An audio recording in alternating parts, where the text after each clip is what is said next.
The Capuchins are amazing in that they show up throughout our lives and into our deaths. As generous as they are with us, we need to be generous with them. We need to return to them what they've given us so generously.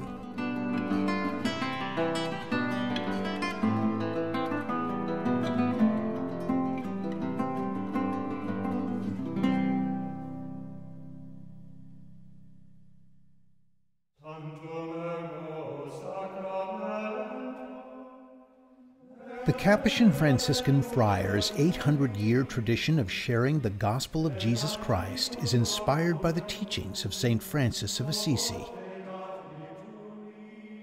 With their vows of poverty, chastity, and obedience, they impart humble but invaluable life lessons to the young and old they are joyfully blessed to serve. St. Francis said, "Preach the gospel using words if necessary." And I believe that these Capuchins, whom we have come to know and love, do exactly just that.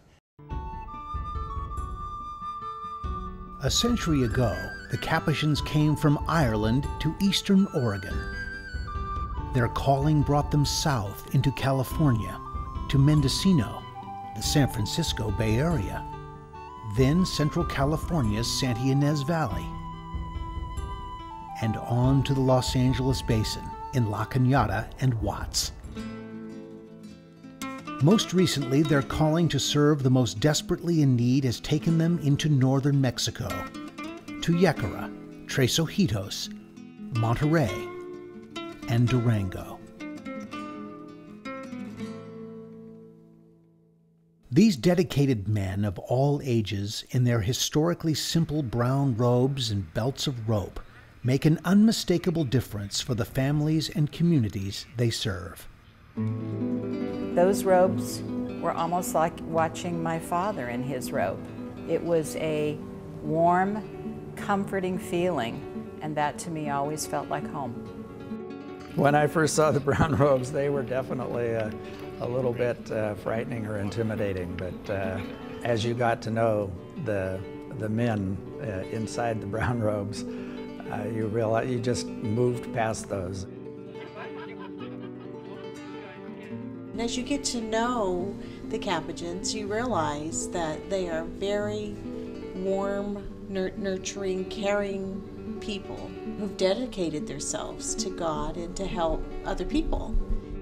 Our relationship has included our parents and their deaths, and our children and their first communions, and their marriages and divorces and babies, and so many things in our lives when we've needed them. But right now, it's the Capuchins who need our help. I've become aware and sensitive to the fact that some of the members of the order are getting older and more frail.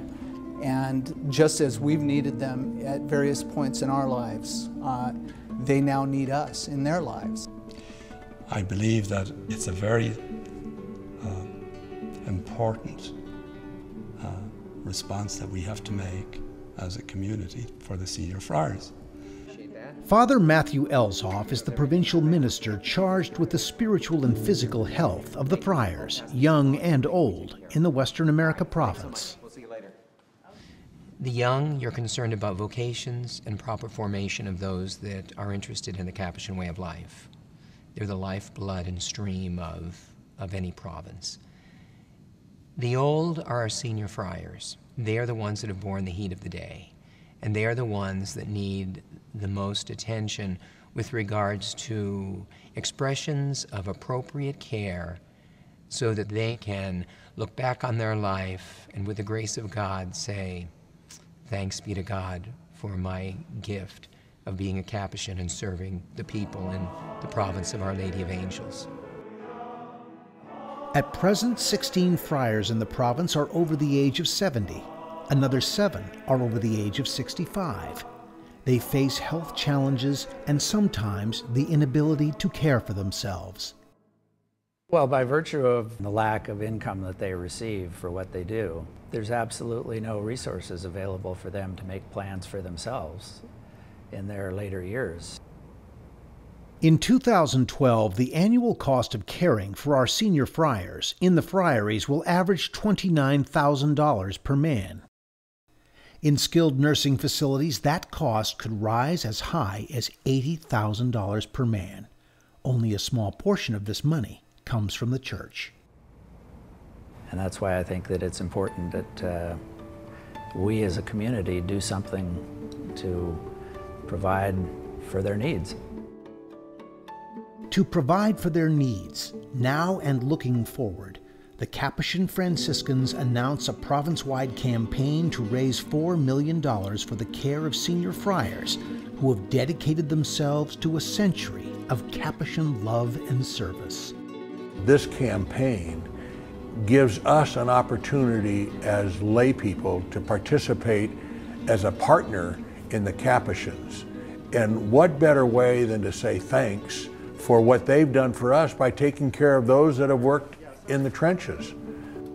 It's very, very critical that we who are charged with the overseeing of the finances of the Capuchins are able to secure a corpus of funds in order to ensure that the older men who have been so devoted to their ministries are well taken care of in their later years.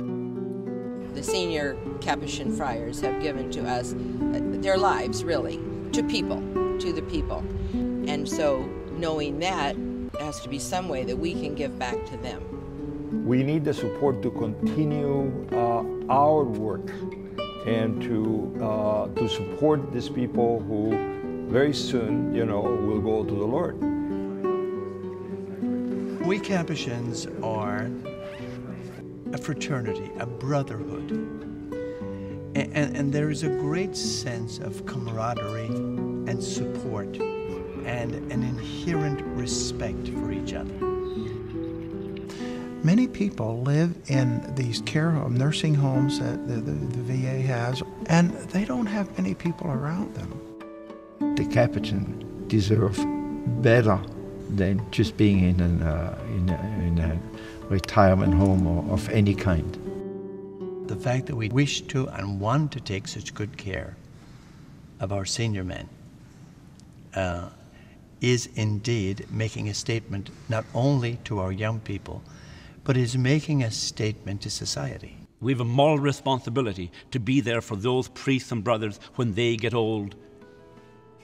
It is our privilege and joy to make sure that we can take care of them in their time of need. I think the challenges are many, and fortunately the solution is just financial. Financial success here in this campaign would allow these brothers to be able to continue their ministry. Those in religious life really never retire because they're always praying for the larger church. As you have needed them, they need you now. Take this opportunity to give generously in thanks for a century of Capuchin love and service. A century of Capuchin love and service really synthesizes who we are. So many of you people have been so good to us over the years. We've got wonderful friends. And today I ask you to please support us and help us take care of the needs of our older friars. One of my favorite lines from Francis of Assisi is found in his testament. And he says to his brothers, "Brothers, let us begin again." The Capuchin Franciscan Friars, inspired by the past, dedicated to the future, committed to the present.